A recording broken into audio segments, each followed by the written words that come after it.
Hey, Kevin here, Mr. DIY Dork from DIYDork.com. Today I want to show you a really cool and fun way to make some extra money by flipping Craigslist furniture my way. So check this out, I think you're going to like it.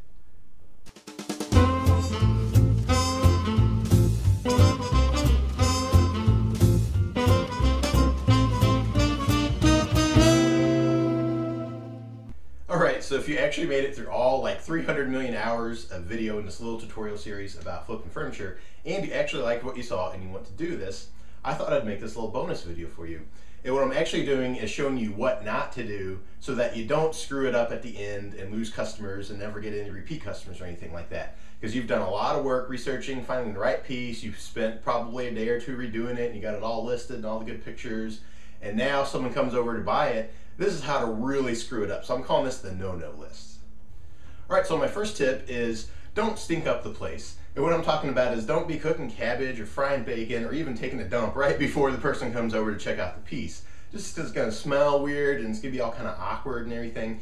And this is one of the things I know from experience, and not from selling, but from buying. I've went and bought things from places and it just smelled so weird that it kind of ruined the deal. I didn't even want the piece as much anymore. Even though it was a great price on it, it's just so awkward and everything. So I really try to avoid doing that when buyers come over now, just to make it more legit and seem better, and maybe they'd be willing to come back and buy something else.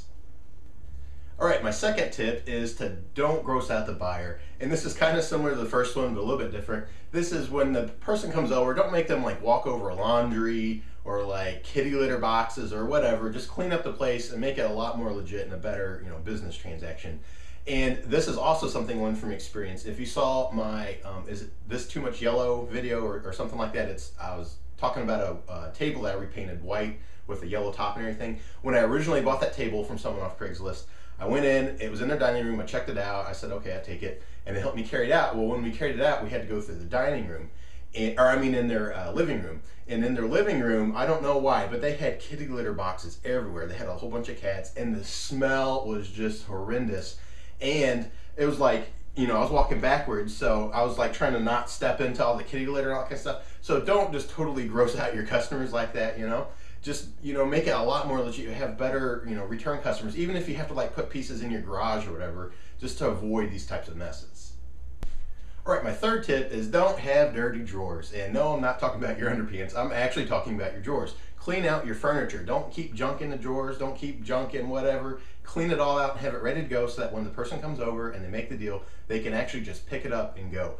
That's happened to me a few times. I went somewhere, I decided to buy something, and then the person, I remember one time I bought a desk, and then we had to clear out all the drawers, we had to take the computer off of it and place everything, so when someone comes over, make sure the thing is ready to go, and then put it in your vehicle and get out. It will make the sale go a lot better. Alright, my fourth tip is don't have diarrhea of the mouth. And what I'm talking about here is when you spill your guts on all the dirty, juicy details, like how you pulled the piece out of the trash, or how cheap you bought it for. The thing with this is that totally ruins the piece, it ruins the sale, and then it devalues the piece. Person coming by, they don't want to know that you pulled, the mirror or whatever out of a dumpster and you had to wipe all the Vaseline off of it and hose some, a diaper that had exploded on it. And they also don't want to know that you bought it for 10 bucks and now you're selling to them for, 140 bucks or whatever. That just totally kind of ruins the sale, it devalues it, it makes them feel terrible. So don't do that. They don't need to know all these, dirty little secrets about your piece. Alright, and my fifth tip is don't be a tattletale. And what I'm talking about here is when you tell on yourself about all of the flaws on the piece and all the repairs you had to do when the person's looking at it.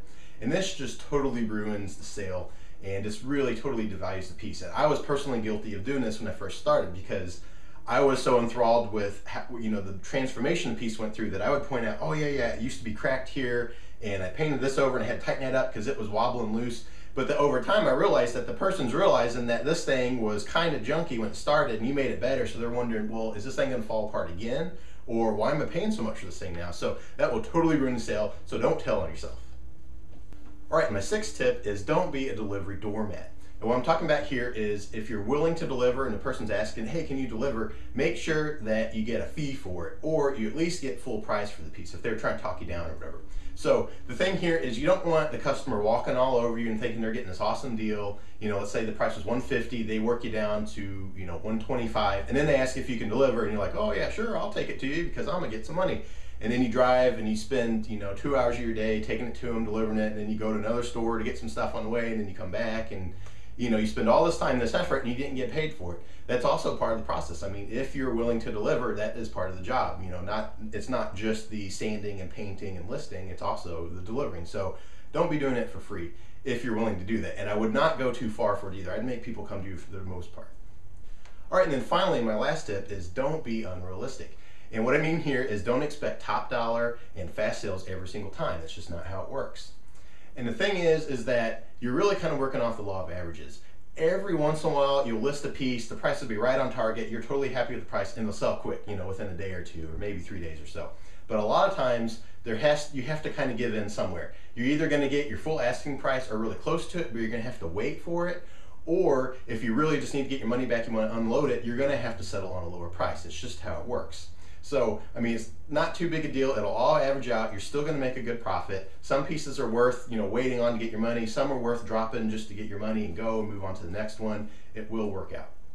So there you go. There's my no-no list of things to avoid to not screw up the sale and maybe actually get some repeat customers and just make yourself, you know, more legit and a little more professional so that things go smoother. So if you like this and you haven't seen the other videos in this little tutorial series, I hope you check it out. You'll learn a lot and be able to start making some extra money flipping furniture on Craigslist. Also, be sure to share this video, maybe even give it a thumbs up or whatever if you liked it, and then be sure to subscribe. That will help me be able to make more tutorial series and share really cool stuff with you. So thanks a lot for checking this out, and I will see you in the next one.